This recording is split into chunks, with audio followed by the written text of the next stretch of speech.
Celebrating our 60th anniversary. That's right, 60 years of glitz, glamour, and our own great white shark. As we celebrate our diamond anniversary today, we'll pay tribute to Universal's past and take you behind the scenes to discover why this studio tour is world famous. So whether this is your first visit or your 60th, get ready for fun, excitement, and an experience like Back in Notre Dame, 1930. Thank you, Jimmy. Dracula, 1931. On March 15th, 1915, our founder, Carl Laemmle, invited the public into the studio to watch silent movies being made.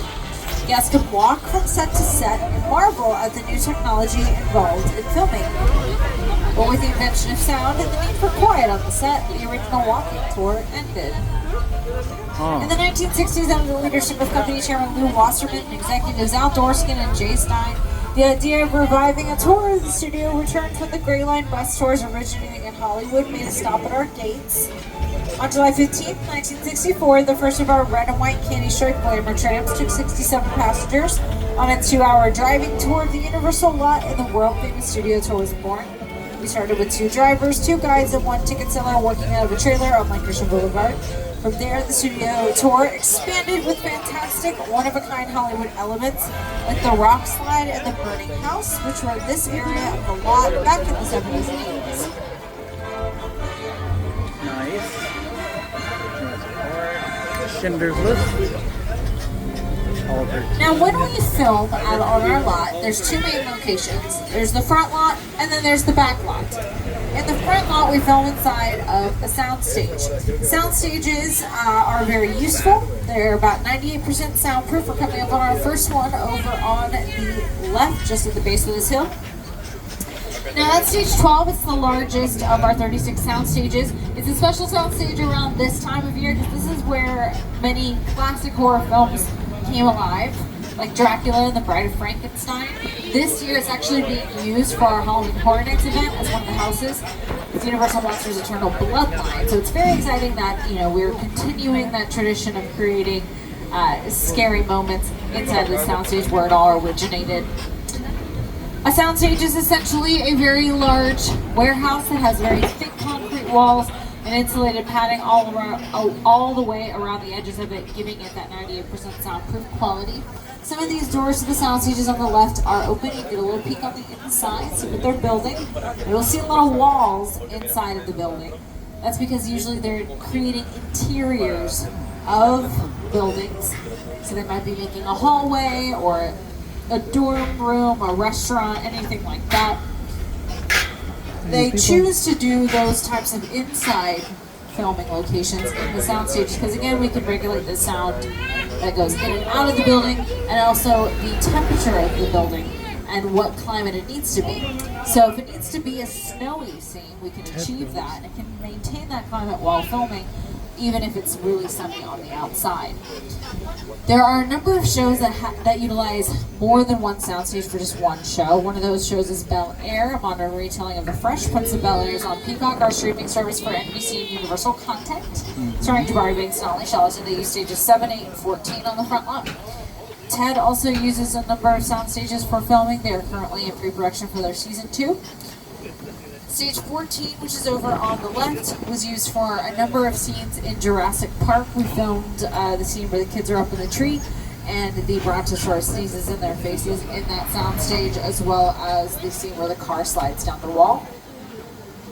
And we have a number of Peacock streaming shows that film on our lot, like Bel Air and Ted, but the sound stages off to the right have been used for Peacock streaming shows that filmed here in the past, like Never Have I, or based on a true story, Killing It, starring Craig Robinson, and Quantum Leap. This is the reboot continuation of the original series. The series Illumination. Stage 19 on the right was used for the Oscar award-winning film Oppenheimer. We filmed one scene from that movie in that soundstage. The Oval Office scene, which had 2 Oscar winners in it, Robert Downey Jr. and Gary Oldman. You can stream Oppenheimer on Peacock. You can also stream Ted, who's over to the left. Now again, we're in production for season 2. This is produced and developed by Seth MacFarlane, who also had a hand in creating the movies of the same name. The TV show takes place in the 90s in Boston, so it's a prequel to the movies. Off to the left, we have these little houses that we call our bungalows. In the early days of the studio, they were used as dressing rooms for some of the top stars of the day, like Doris Day, Lucille Ball, Jimmy Stewart, and Rock Hudson. When you worked at the studio at that time, you were contracted to it, which meant you could only work at one studio at a time, so these were built as a home away from home for those artists. Today, they're used as production offices for some of the top writers, producers, directors in town. Illumination Entertainment is in there. They brought us the Despicable Me franchise and the Cute Secret Life of Pets. We also have Mark Platt Productions. Mark Platt is responsible for movies like Pitch Perfect and Broadway musicals like Dear Evan Hansen and Wicked. Wicked is getting a much anticipated movie version coming into theaters November 22nd, starring Cynthia Erivo, Ariana Grande, Jonathan Bailey from Bridgerton, Oscar winner Michelle Yeoh playing Madame Morrible, and Jeff Goldblum as the wizard. To the left, we have sound stages that look a little different than the ones we saw earlier. Everything they need for filming is located in these sound stages. Hair and makeup is in there, wardrobe, the sound stages where they actually film, and the production offices all located in one building, which is why it looks like we're passing a row of office buildings. Now there's two sound stages to the left. One is used by the show Lopez versus Lopez, and the other sound stage is used by a new show called St. Dennis Medical, which will be airing in November on NBC. As we pull forward down the streets to the left, these are our New York City concrete streets. Oh, wow. They are filming in those locations, so that's why it says closed set. But from one jungle location to another, we're going to head into Skull Island with Peter Jackson and King Kong. I saw that movie on TV when I was about 8 or 9 years old, and I wanted to become a filmmaker. Action! I like films that just take you away from your real life and sweep you up into adventure. Kong literally does that. I mean, you're on board the ship, you're sailing to a lost island, you're encountering monsters and creatures from, prehistoric times. How can I play it? So I was thrilled when Universal invited me back to Skull Island, and it's great to have you along for the ride. Now we have created this immersive experience, so you're going to have your glasses ready. Don't put them on yet, but just have them in your hand because we're about to return to Skull Island. All right, everyone, adventure awaits us. Please hang on to all your belongings and remain seated at all times. Welcome to Skull Island.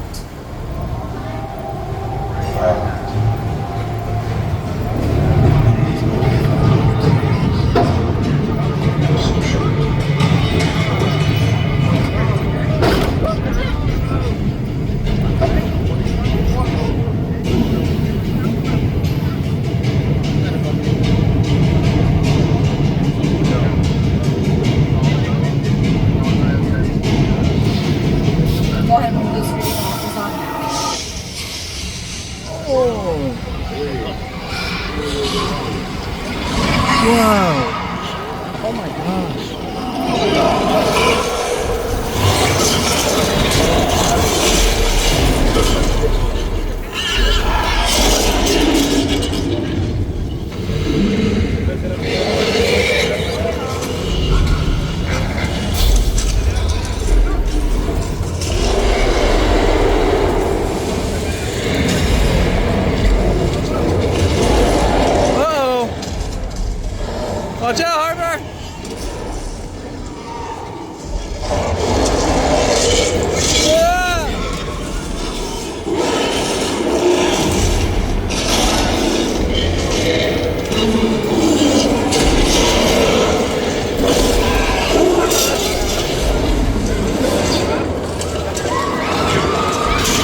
That was cool, huh? You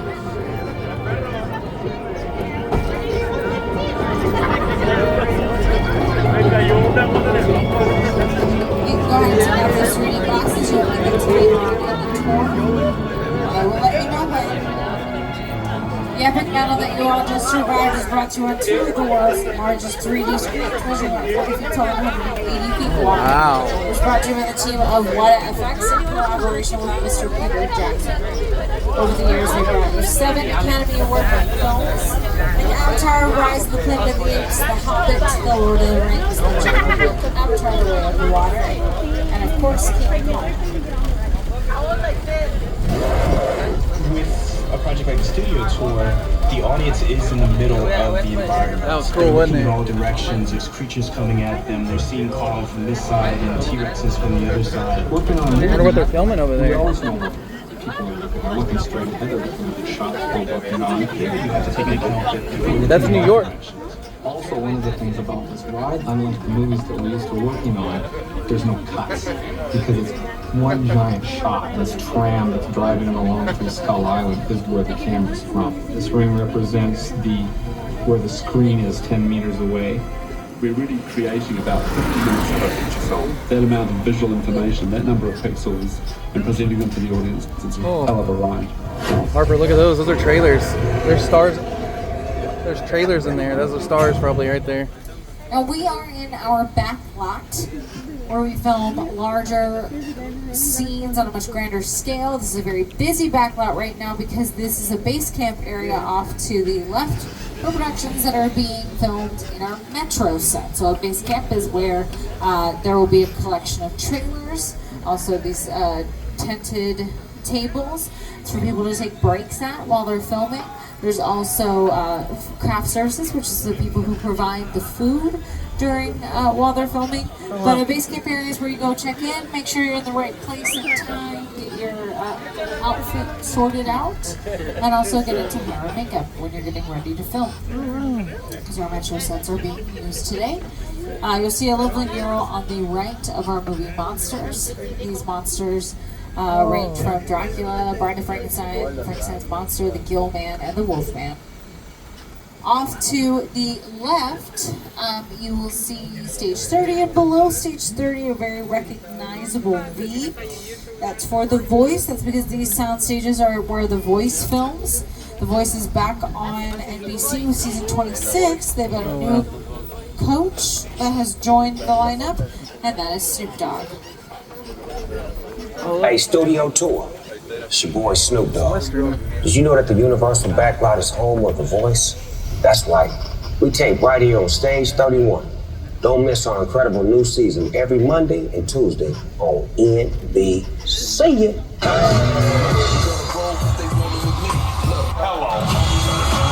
Now that you've heard the rest, you can hear the best. Who can be with the S and have this on your chest? Snoop joins The Voice Monday and Tuesday on NBC and Peacock. The body of water that you see over to the left, we call it the Hollywood Ocean. However, it doesn't really look like an ocean. It's a little too small. That's okay. It has played an ocean in a number of productions. It's played the Atlantic Ocean, the Pacific Ocean, and it has been the Black Lagoon from Creature from the Black Lagoon. Oh, wow.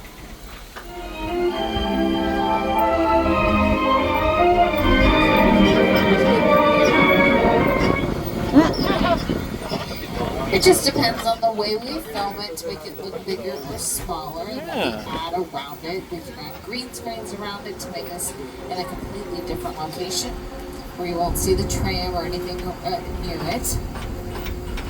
But now we're going to cross a different pond and we're going to head into one of my favorite spots out on the lot. That is the Little Europe section. Little Europe is one of the most historical places out on our lot, simply because so much has happened in this area. It always looks a little too good to be true because the Little Europe sets are where they filmed The Good Place, starring Kristen Bell and Ted Danson. I'll give you a look at that. Yeah. You, Eleanor Shellstrom, are dead. Cool. Yes, you're in the good place. I'm not supposed supposed to be here. I can't risk going to the bad place. Well, maybe it's not all that bad. Hi there. How can I help you? What is the bad place like?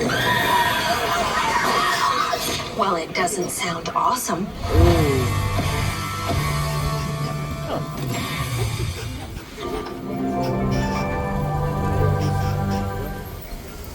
In these cobblestone streets, we've also filmed one of my favorite movie musicals, Roger Hammerstein's Cinderella, starring Brandy, Whitney Houston, Victor Garber, Whoopi Goldberg, Jason Alexander, Bernadette Peters, and Pablo Montalban. These streets have also been used as the fictional country of Genovia for The Princess Diaries 2, A Royal Engagement, starring Anne Hathaway, Chris Pine, and the legendary Julie Andrews. While this area looks fit for a fairy tale today, it did not start off that way. It started off as a scary place. That's because Little Europe is where the birth of the Universal monster film came to life. We created the Universal monster film as part of our staple back in the early days of the studio. The year was 1931, and the film was Frankenstein, one of the most important horror films ever created. Yeah. Now, that wasn't the only classic Universal horror film to film in this area. We also filmed The Wolfman, The Bride of Frankenstein, The Mummy starring Boris Karloff, and Dracula starring Bela Lugosi. There are actually two versions of Dracula that filmed here at the same time. The English language version filmed during the day, and a Spanish language version filmed at night using the same sets but different actors.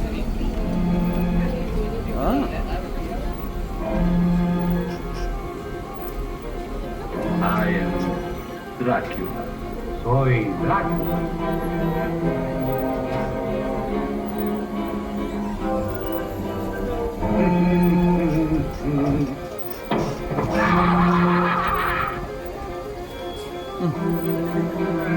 I never drink. Why? Yo nunca bebo.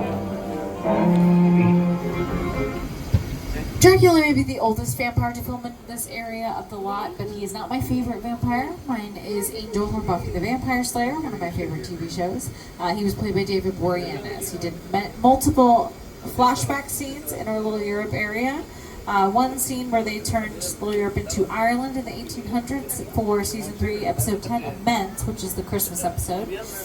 They added snow to the ground, candles everywhere because there was no electricity, and then also people in their Christmas bests, big hoop skirts, all of that. He was joined by other flashback people, Julie Benz, Juliet Lendo, and James Marsters. They also turned our Little Europe into China for the Boxer Rebellion, and another flashback scene.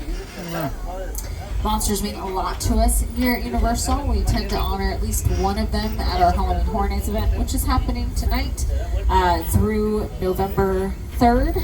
Now we are running Wednesdays through Sundays. This year, the way we are honoring the monsters is by doing Universal Monsters Eternal Bloodlines, which is in stage 12, like I mentioned earlier. And this is it's an original story, but it's of the lesser known Universal Universal Pictures monster films like Dracula's Daughter and The She-Wolf of London, which are featured in Eternal Bloodlines. Now you can stream The Bride of Frankenstein and Dracula's Daughter on Peacock through Halloween.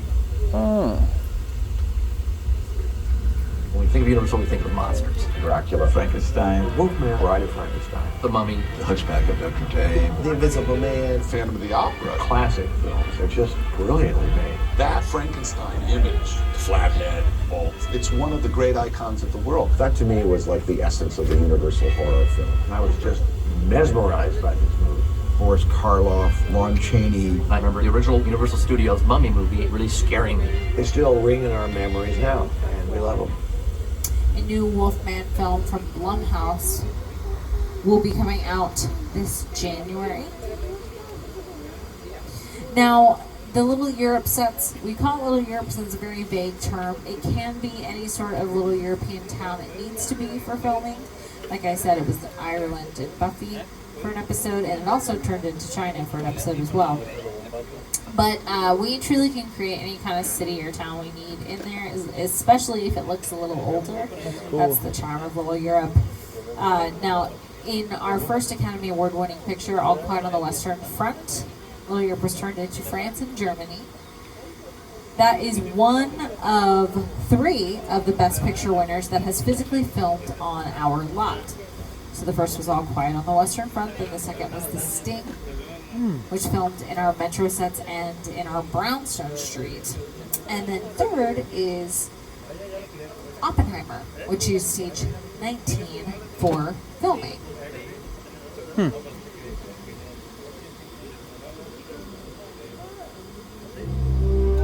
I'm bad. I'm not bad, no. Now we're heading into stage 50.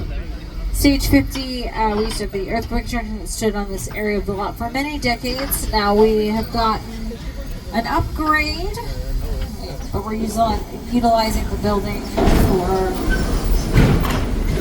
updates and whatnot. This is our only 2-story soundstage.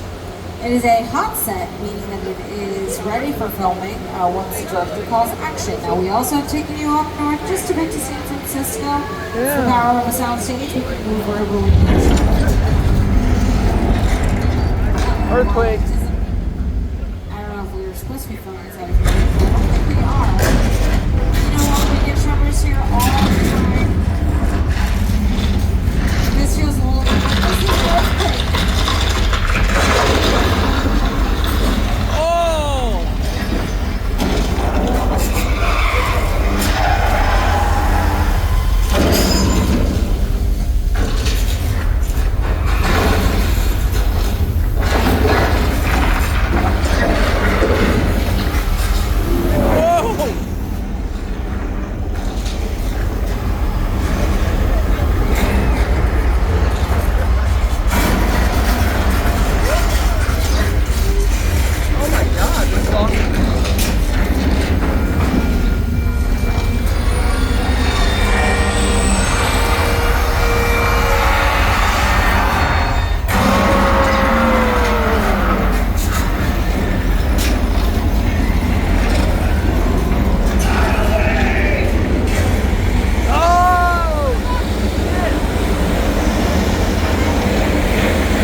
God, that's so cool.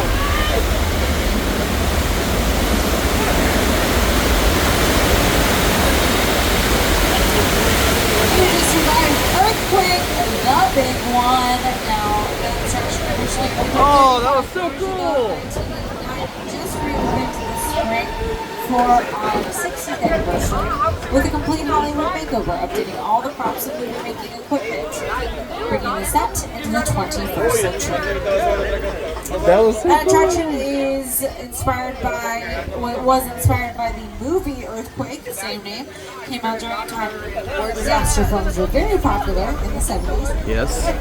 That movie celebrates its 50th anniversary this year. It filmed in our Metro sets and in our sound stages.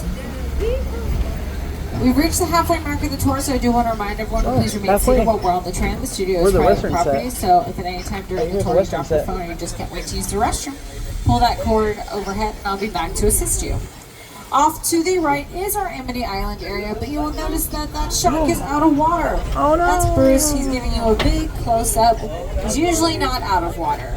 He sometimes is out of water at night when no one sees him, but they are doing some major refurbishments on our Jaws attraction. So you get to see him out of the water, which not a lot of people get to see. A 360 view of him, honestly. Yeah. Now, when they first were creating the shark and they wanted to test him to make sure he was going to do the right thing, they tested him in fresh water, and he did fine. When they moved him to the salt waters of the Atlantic Ocean, that's when problems arose, and he had too much salt in the system, so he sank to the bottom of the Atlantic Ocean. Jaws is celebrating its 50th anniversary next year. Wow. That shark, we named him, or he's named Bruce. He's named after Steven Spielberg's attorney. He is the inspiration for the animated Bruce in Finding Nemo. Since the delay with the shark and filming, the original release date was supposed to be near Christmas time for a family holiday film. Because of all of those setbacks, they moved it to the summer. But that was a good thing because it created the first summer blockbuster. Now we're going to head to a classic attraction here on the back lot. I'm going to let Al Roker from the Today Show tell you more. Tour, weather. When it comes to film and TV, it is truly a special effect. In fact, to demonstrate how weather effects are created, we debuted our first major attraction here on Hey, I'm back in Mexico.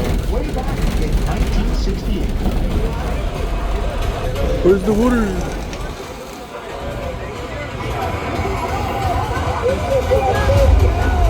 Welcome to the only part of the back lot with a 100% chance. Oh, crap. The flash flood.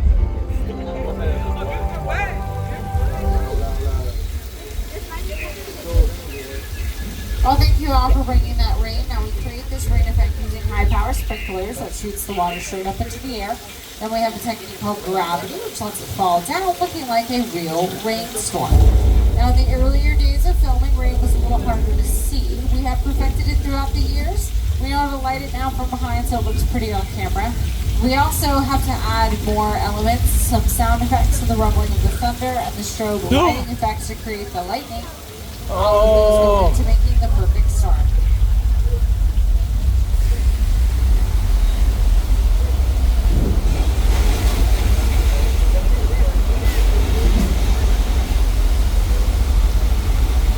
That's cool. That is our flash flood. See in the fun big fat liners from Frankie Muniz, Amanda Bynes, and Paul Giamatti. You can't outrun a wolf, kid! I remember that scene.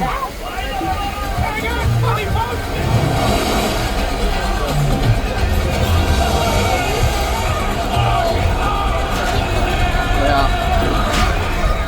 I remember that. That was the wetter side of Old Mexico, but now we're traveling through the drier side, where we filmed movies like Three Amigos and Nacho Libre, and TV shows like Westworld, Picard, and Quantum Leap. Emergency adios to Old Mexico and howdy to the Old West. Welcome to 6 Points. 6 Points got its name because it has 6 different streets, each of which has its own bank, saloon, post office, and jail. Oh, wow. It's like each street is its own little town. That came in handy when filming the westerns of the early days of the studio because you could film to 6 different westerns at one time on these streets. Oh. How could you do that if each production was right next door to each other making as much noise as possible?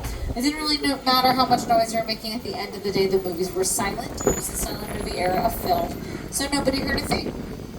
These streets were heavily used in the film Once Upon a Time in Hollywood, directed by Quentin Tarantino, starring Leonardo DiCaprio, Brad Pitt, and Margot Robbie. Anytime they were on the set for a show Lancer, these are the streets that they'd be walking up and down. Now, they did have to zhuzh up the streets just a bit, layering down some dirt to make it look a little bit more rustic. Now, in the first year that Universal was a studio, they filmed about 200 westerns, which seems like a lot for a budding movie studio, and it was. However, those movies were a little bit different than the movies you see today. So those films were only 10 minutes long, which is different because now today movies can be up to 3 hours long. And then the sound, there was no sound in those films, so we were able to get them out much quicker. Yeah. When we build these sets, they're empty. So we have to add items inside to make them look like whatever we need for filming. Those are called props and set pieces. A lot of those are on the ground on the other side of 6 Points to the right. Because we can make these sets look like more than just Western sets. For Steven Spielberg's The Color Purple and Amistad, he used these sets, but not as Westerns. And it's because of him that we have the Jaws attraction on our lot. The Jaws ride was almost the inevitable result of the size of the box office when Jaws first opened in June of 1975. And that was really the first time I ever got involved in the creation of a ride. It was a great honor to be invited into a creative circle of tremendous designers at Universal that were trying to figure out how to replicate what the movie had done to audiences in a real way by building a physical shark that would come out of the water and terrify tourists as they were sitting in the tram. And the most amazing thing about the Jaws ride is it is exactly as it was from the time it was first placed on the Universal lot. There have been tweaks, of course, over the years, but it is essentially what the designers and myself all envisioned and created.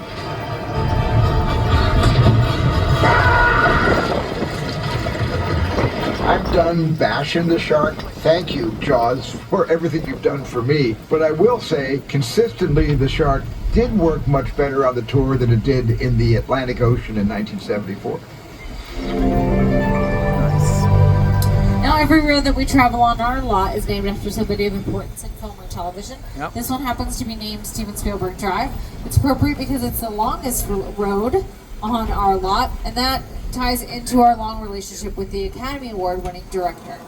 My entire career began with my relationship with Universal Studios just as a high school kid on a tour bus. Remember, in those days, there weren't trams, there were buses called the Gray Line Tour Bus. And I was so excited and thrilled to be on the lot. This was my first time ever on a movie studio lot. And during a bathroom break, I hid in the bathroom, and when everybody left to get back on the bus, I waited another 15 minutes until I'm sure the bus left, and then I had the entire lot to myself that day. And in those days, movie lots were so crowded because all movies were made on film lots. Today they're made all over the world, on locations, but most of it was focused in those days, in the 60s, on the film lots. So nobody noticed me when I was going around from soundstage to soundstage, and I really felt, in my own young way, I owned the lot and had the most amazing day of my life. Oh wow. Now over on the left you'll see some picture cars from some of our most famous franchises, but this first picture car, the red and white candy striped tram, was a glamour tram. That is what trams used to look like 60 years ago. Oh wow. We've got cars from Jurassic Park and Jurassic World, the Flintstones, Fast and Furious, and Transformers. We are going into the area that is decorated for Halloween Hornets. This is where the tram will let you off to when you're doing the Terror Tram. So just want to give you a little bit warning in case you see something strange. Usually this area off to the right is the Bates Motel. However, right now it's being taken over by characters from Blumhouse Films because the theme of the tram is Welcome to the Blumhouse. Ahead of us is the Hollywood sign that looks a little different than the real Hollywood sign. I promise the Hollywood sign doesn't look like this in real life. This is our scale model replica, decorated with some of the heavy hitters from Blumhouse Films. I will say that the Hollywood sign is having a big anniversary this year. It is the 100th anniversary of it. It's one of LA's most iconic landmarks. A very iconic landmark to our backlot is this house off to the left, the Psycho House. Over one creepy set to one more impressive set, welcome to Steven Spielberg's War of the Worlds. The Purge. Oh! Oh my God. If you're wondering God. if that is a real airplane, the answer is yes. That is a 747 aircraft. It is retired and lives a nice cushy retirement on our back lot. It was originally purchased for $60,000 and then shipped here for a mere $200,000 and ripped up and destroyed into 3 pieces. This is all that is left of the neighborhood where Tom Cruise hid out in the film. The airplane press site set is a perfect example of a set that is all designed around a vision of Steven. When you first sit down to talk about War of the Worlds, I thought, War of the Worlds. Right in it. It was a movie. This is a movie set. Because it's just something you don't see. But that's a real plane. Close your eyes, right? Now close.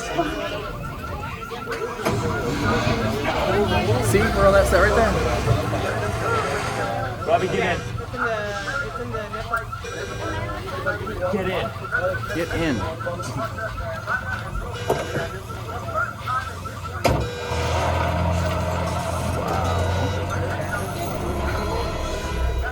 War of the Worlds.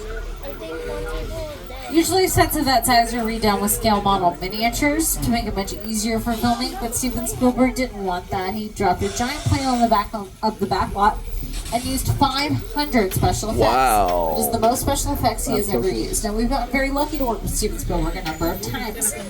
He's an Academy Award-winning director. We worked with another Academy Award winner, Jordan Peele. I remember going to Universal Studios when I was 12 years old, feeling this feeling of wonder. You know, one of my first trips at Universal Studios, seeing the Jaws ride, one of my favorite movies of all time. Just feeling like, that's him. That's the Jaws. But I don't even know if that is the Jaws. I hope it is.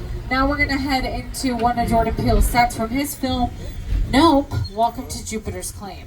Oh. Movie magic only happens when a team of collaborators, often in the hundreds, work together to take an impossible notion and bring it to life. This is Jupiter's Claim, a nostalgic, small-time Southern California amusement park owned by former child star Ricky Juke Park.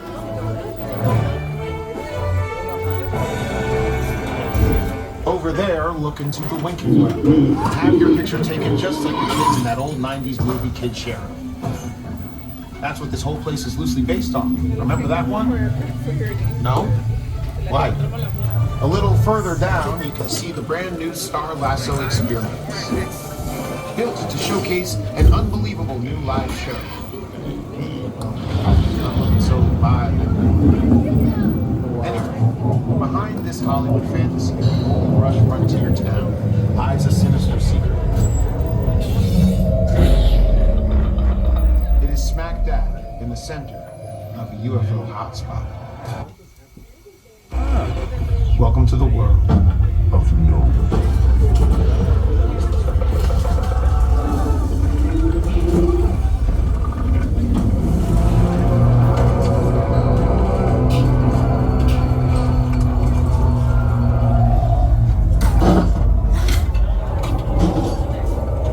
Noises all over the place.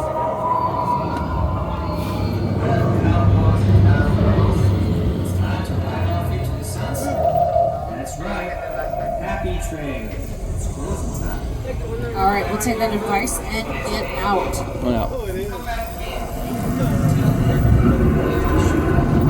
Those are the actual sets used in the film Nope. Once they were done filming up in the Santa Clarita Valley, they brought them down here and reconstructed them in almost the exact same configuration that you see in the film. Nope stars Oscar winner Daniel Kaluuya, Keke Palmer, and Stephen Yeun.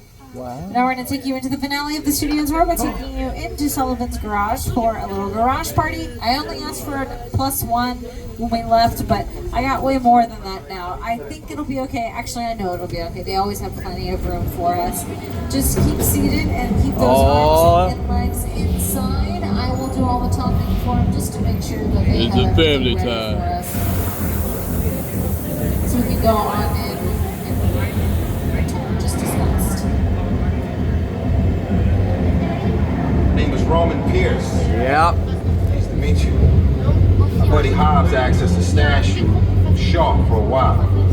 Brought you in our secret spot. We're having a few friends over. It's a little messy, but it's all good. The more the merrier. Especially you right there in that third row, like I was saying. So look, see over there? That's Hobbs' urban assault vehicle. Best truck the U.S. government can buy. But that work of art back over there was made by my man Tej. Think of it as like a Mona Lisa on wheels. Extra. So did you break it down to them? What's that? You had one job to do, Roman, one. All right, look guys, we're gonna keep Shaw from finding you, but to keep you safe, we need your help. We don't want the syndicate tracking us here, so put away your cameras and turn off your cell phones. One flash or one ringtone can give us away. I need y'all to take this real serious. Okay, pull into the next bay and we'll meet you in there. Alright, well thank you for that update. Again, we're gonna just cruise on through and then we'll get back out onto that tram route in no time. But I like to give you all the necessary updates, so thank you for giving us some insider knowledge for said party. Let's get this party started. Let's get this party started. This is the family, man. Alright, this is Fast and Furious. You know what that is?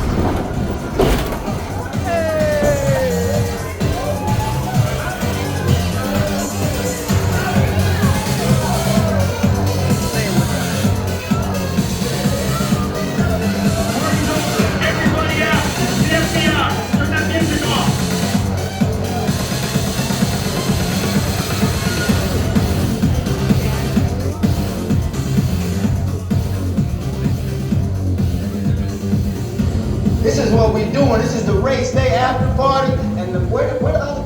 Roman Pierce, FBI, don't move.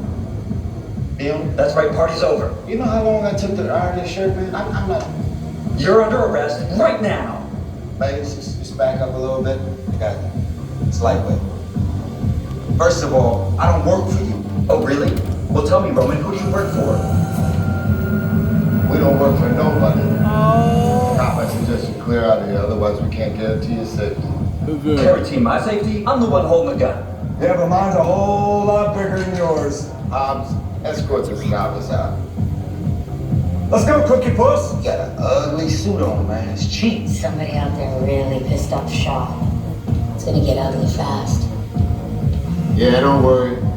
Lucky for you, our whole family will protect you. Are you kidding me, Roman? You didn't shut off your phone, bro? I gotta call you back. I'm in another side. See what I'm talking about? Call you back. It was on vibrate. Shaw traced us. Hobbs can't hold him. Letty, Roman, we're up. Driver, move that vehicle. It's about to get real interesting. Real interesting. My Mona Lisa's all warmed up right next door. Roman, grab your truck. I need you and Letty ready to roll. Alright, we're moving right now. Let's take a little bit of a turn. It's going to be okay. Hobbs says that this is the safest location for us, so we're all just going to lay low, stick together, and remain in our seats at all times. Now is a good idea to put on those 3D glasses.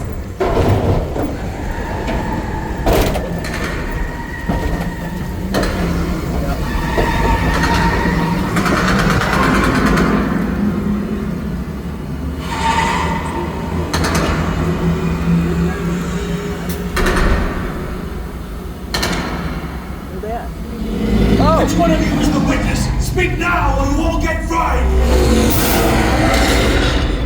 This is our turn.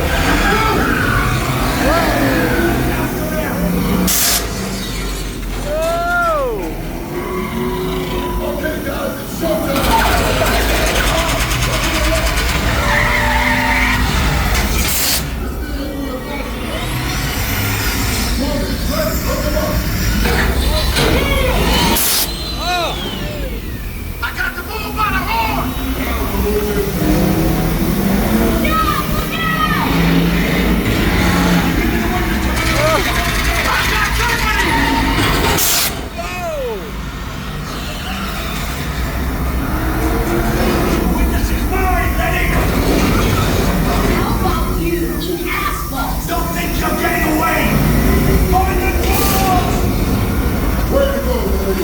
Drone's lining up the missile shot! Not gonna happen. Don't worry, I got this. Probably don't shoot! Head for the bridge! Under construction! Everybody hold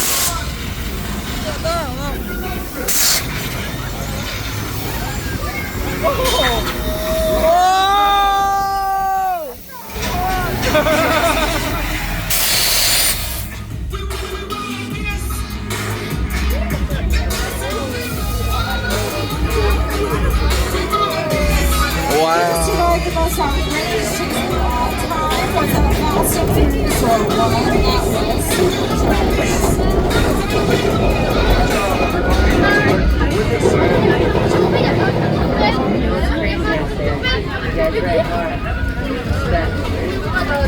Now my Mona Lisa got messed up a little bit, but it's all good. We got through it. Y'all held us down. Appreciate it.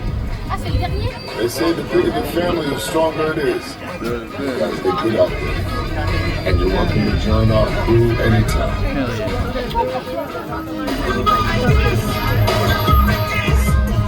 Before we head back to the theme park, I'm going to throw it back over to Jimmy one more time. Over the past 6 decades, the studio tour has taken guests on an amazing behind-the-scenes look at a movie studio in a way that only Universal can. I hope that you've had a great time today, and on behalf of everyone at NBC Universal, thank you for joining us to celebrate our diamond anniversary. Here's to another 60 years. Thank you, Jimmy, and thank you for celebrating 60 years of the studio tour with us. Our 60th anniversary is special to us because the studio tours where it all began for Universal Destinations and Experiences. The tube studio. We just did the studio tour. What'd you think of making a movie? Was that pretty cool? Oh, it's awesome.